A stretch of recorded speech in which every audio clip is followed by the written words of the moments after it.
이슈. 네, 안녕하세요. 이슈 또 힘차게 돌아왔습니다. 자, 인플레이션 감축법으로 국내외 여파가 이만저만이 아닌데 때마침 이런 소식이 있더라고요. 정의선 현대차 회장이 방미길에 올랐다. 뭐 이런 얘기가 있는데 자, 아무쪼록 좋은 소식이 있었으면 좋겠습니다. 네. 대내적으로 다 같이 좋은 소식이면 좋겠다는 네. 생각이 들어요. 그러게요. 네, 어쨌든 곰피디님 오늘 어떤 이슈 다룰 거예요? 우리? 저희 얼마 전에 네. NV전 74 현대 N데이 이야기하면서요. 그렇죠. 그 N 브랜드 역사 잠깐만 설명드렸잖아요. 네. 그때 이제 현대 i20 우리나라에 안 들어오는 그 차로 월드 랠리 챔피언십 네. WRC에 참전한다 이런 얘기 드린 적 있죠. 아, 기억나요. 네. 랠리 대회란 비포장된 험한 길이나 이 좁은 농로, 시골 마을 같은 도로를 얼마나 빠르게 달리는지를 가지고 경쟁하는 거. 맞죠? 맞아요. 아 진짜 꾸행이 나날이 발전해 나간 모습에 아주 제가 마음이 뿌듯한데요. 네, 영원 담아주시고요. 네, 좀 알겠습니다. 네. 근데 이번에 시즌 9번째 경기인 이 벨기에 대회에서 이번에 현대차가 우승을 했다고 해요. 이것으로 WRC 전체 순위 중에서 이 제조사 순위라고 있거든요. 참가하는 네. 제조사별로 순위를 매기는 건데 현재 2위를 기록 중이라고 합니다. 현대차가 여러 가지 좀 좋은 소식이 많은 것 같아요. 대단한 기록인 것 같은데 기사에도 보니까 WRC 벨기에 대회에서 2년 연속 우승을 했다라고 하면 네네. 정말 좀 축하할 일인 것 같은데 오늘 그럼 주제가 WRC인가요? 아니요. 일단 오늘의 주제는 WRC는 아니고요. 네. 현대차가 우승을 했던 이 벨기에 대회에서 이렇게 시끌벅적한 이슈가 됐던 이야기가 하나가 있어요. 네. 지금 바로 도요타 얘기입니다. 도요타. 아, 네. 도요타요? 네. 도요타가 뭐 어떤 모습을 보여줬길래 음. 또 궁금한데요? 이 도요타의 사장이 이 토요타 아키오라는 분이거든요. 이름이 토요타예요? 네, 이름이 토요타예요. 이분이 본 경기가 열리기 전에요. 직접 운전을 해가지고 네. 그 야리스라는 모델이 있어요. 이게 지금 WRC 토요타에서 참전하고 있는 차량, 그러니까 네. i20의 라이벌 차량이죠. 이 차량을 이제 도요타 내에서 브랜드에서 고성능으로 튜닝한, 그러니까 현대로 따지자면 N 같은 건데 GR 야리스라는 차로 이제 WRC에 참전을 하고 있습니다. 이름이 굉장히 네, 일본스럽네요. 일본틱하네요, 그쵸. 완전. 야리스. 야리스. 네. 사진으로 봤을 때 이 토요타 야키오 이 사장님의 연세가 네. 또 연배가 좀 있어 보이셨거든요. 그렇죠. 근데 직접 차를 타고 테스트 주행을 하는 게 좀 대단한 것 같습니다. 약간 이분 덕후 기질이 좀 있다라는 얘기를 제가 어디서 본 것 같긴 해요. 이분 연세가 적지 않습니다. 50년대생이세요. 예. 50년대생이면 저희 아버지보다 한 많죠. 세대 윗분이시죠. 네, 그쵸.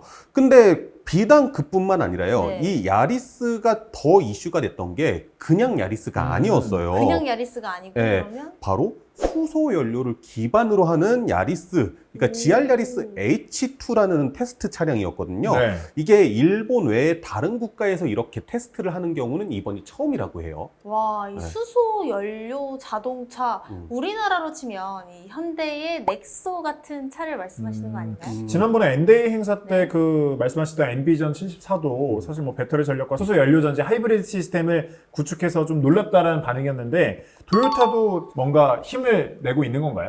죄다 수소 연료를 사용한다 그러면 수소 연료 전지 자동차라고 생각을 하잖아요. 그럼 낚인 거예요. 네, 저도 낚인 거고요. 저희 다 낚였네요. 네, 다 낚였었어요. 네. 네. 이 GR 야리스 H2는요. 수소 연료 전지 자동차가 아니라요. 수소 엔진 자동차입니다. 수소 엔진 자동차. 네. 엔진은 어쨌든 뭐 내연기관에 달려 있는 거고 그러면 수소 연료를 바탕으로 한 내연기관차라고 좀 이해를 해야 되나요? 그렇죠. 이게 저도 네. 봤을 때 시스템 저도 막 이번에 알아보면서 봤던 게 얘는 왜 이렇게 했지? 굳이 막 이런 생각 들긴 했었거든요. 네. 이 도요타가 좀 예전부터 이 시스템을 준비를 한 것 같더라고요. 일반적으로 수소를 연료로 하는 수소 연료 전지 자동차의 네. 경우에는 수소를 충전을 하면은 그 수소를 가지고 발전을 해요.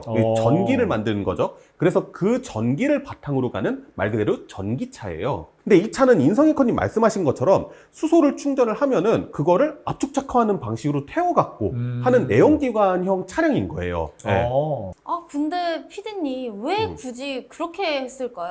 그게 수소 연료 전지보다 나은 거예요? 이 도요타에서 얘기하는 게 일리는 있더라고요. 내연기관은 화석연료를 넣어가지고 폭발해서 한 거잖아요. 근데 그것에 비해서는 이산화탄소나 이산화질소의 배출이 확연하게 적다. 이게 첫 번째고, 두 번째로는 전기차가 절대 구현해낼 수 없는 운전 재미라는 게 있거든요. 그러니까 내연기관 차만이 가지고 있는. 있죠. 예, 전기차는 1단이잖아요. 일단 변속기가 없잖아요. 그럼 변속하는 재미도 없고, 그다음에 전기차 해봤자 이 소리밖에 안 나잖아요. 근데 내연기관차는 엔진 소리도 막 나고 그러잖아요. 그러니까 내연기관을 바탕으로 하니까 변속도 하고 엔진 소리도 있다 이거예요. 실제 이 GR 야리스 H2 같은 경우에는 6단 수동 변속기랑 매칭이 된다고 하거든요. 그런 부분에 있어서 재미가 있다라는 걸 주장을 하고 있어요. 사실 운전하는 사람 입장에서는 이 배기 소리라든지 고속도로 주행할 때 그 정말 딱 뚫고 지나가는 그런 느낌을 굉장히 좋아하잖아요. 저 또한 그렇고. 그런 점에 있어서는 확실히 좋은 것 같네요. 그런데 방금 전에 듣다 보니까 포인트가 좀 있었어요. 굳이 배출가스가 적다고 언급을 하셨는데 아예 없는 건 아니네요. 그렇죠. 네. 일단은 폭발을 해갖고 폭발 잔여물을 내보내야 되니까. 근데 그런 점에서 이게 완벽하게 전기차의 대체제라고 얘기할 수는 없는 부분인 거죠. 그렇다고 해서 토요타가 이 수소 연료 전지차를 만든 적이 없느냐, 못 만들어서 이런 시스템을 만들었느냐 하면 그건 또 아니에요. 옛날에 토요타에서 미라이라는 수소 연료 전지 자동차를 만든 적이 이미 있어요. 미라이. 네, 미라이. 이게 일본어로 미래라는 뜻이거든요. 근데 이 수소를 바탕으로 뭐 이런 경험도 해보고 저런 경험도 해보고 있는 중인 거잖아요. 그러니까 어떤 것이 더 효율성이 좋은가를 찾아가는 과정이 아닐까 싶어요. 그리고 최근에 토요타의 첫 전기차죠. 이 BZ4X 이거 올해부터 팔리기 시작했는데 지금 그렇게 평이 좋지가 않아요. 네. 저희 해외에서는 시승하다가 중간에 바퀴가 떨어져 나가는 그런 정말요? 시승 행사 중에 그런 경우도 있었다고 해가지고 지금 팔린 지 얼마 되지도 않았는데 벌써 리콜 들어갔다는 얘기가 있더라고요. 그래서 이제 하이브리드를 뛰어넘는 친환경 차를 만드는 과정에서 좀 토요타가 좀 이래저래 좀 어려움도 겪어가면서 이런 도전을 해보고 있는 것 같다라는 생각이 듭니다. 예. 네, 어려움이 있어 보이는데요. 근데 피디님, 이 국내에는 수소차가 넥소밖에 없지 않아요? 일반 승용차는 넥소밖에 없고요. 네. 지금 그것보다 더 큰 상용차를 지금 만들려고 하고 있어요. 엑시언트라는 대형 트럭. 그거를 이제 수소차로 만들어서 아직 국내에서는 테스트 운용, 얼마 전에 테스트 운용하고 있고 스위스에는 몇 대 수출했어요. 아직 그럼 국내에는 출시가 되지 않았군요. 출시는 안 됐어요. 네, 근데 보면 전기차는 뭐 여기서도 하겠다 저기서도 하겠다라는 말이 많은데 막상 수소차는 좀 뜨뜻미지근한 반응이거든요. 과연 수소 에너지가 이 미래의 이 모빌리티 시장에서 주력이 될 수 있을까? 예, 꾸잉님이 되게 잘 여쭤보셨어요. 그 아까 전에 넥소 말씀하셨잖아요. 그러니까 그 지금 현재 수소연료 전지 기반의 승용차는 넥소밖에 없는데 네. 왜냐하면은 일반 승용차들은 이 배터리 기반의 전기차 BEV만 가지고도 웬만큼은 다 커버가 된다는 거예요. 웬만한 차들 다 300km 이상씩은 가잖아요. 300~400km 이상은. 다만 이제 현대가 그 엔데이 때 보여줬던 엔비전 74 그러니까 BEV와 이 수소연료전지 기반의 FCEV의 하이브리드 시스템이죠. 이런 것도 상당히 방향성이 매력 있다라고 생각을 하고요. 네. 무엇보다 그 말씀드렸던 엑시언트 같은 화물차들, 네. 대형 화물차들 이런 차들은 일단은 화물차 장거리 가야 되잖아요. 무거운 짐 싣고. 이런 차들은 사실 수소 충전 인프라만 충분하면은 상당히 메리트가 있죠. 아무래도 주행거리라든지 출력면에서 조금 높은 배터리 용량이 필요한데 그렇게 되면 전기 충전 시간이 좀 아무래도 오래 걸리긴 하겠네요. 그렇죠. 네. 배터리 기반의 전기차는 어쨌든 배터리 용량이 커지면은 그만큼 장거리를 갈 수 있지만 그만큼 충전 시간도 늘어나는 네. 거잖아요. 실제로 메르세데스 벤츠 아시죠? 여기에서도 악트로스라는 대형 트럭 만들고 있는데 여기서도 이 악트로스라고 해갖고 전기 대형 트럭을 만들어 보겠다 해서 하고 있어요. 그래서 테스트베드용으로 실제 이 BEV를 기반으로 하는 악트로스를 만들어 가지고 테스트를 해봤는데 이 운전기사님들이 좋다, 다 좋은데 근데 이 충전 시간은 너무 긴 것 같다 라면서 충전 시간에 대한 불만은 좀 있었다라고 해요.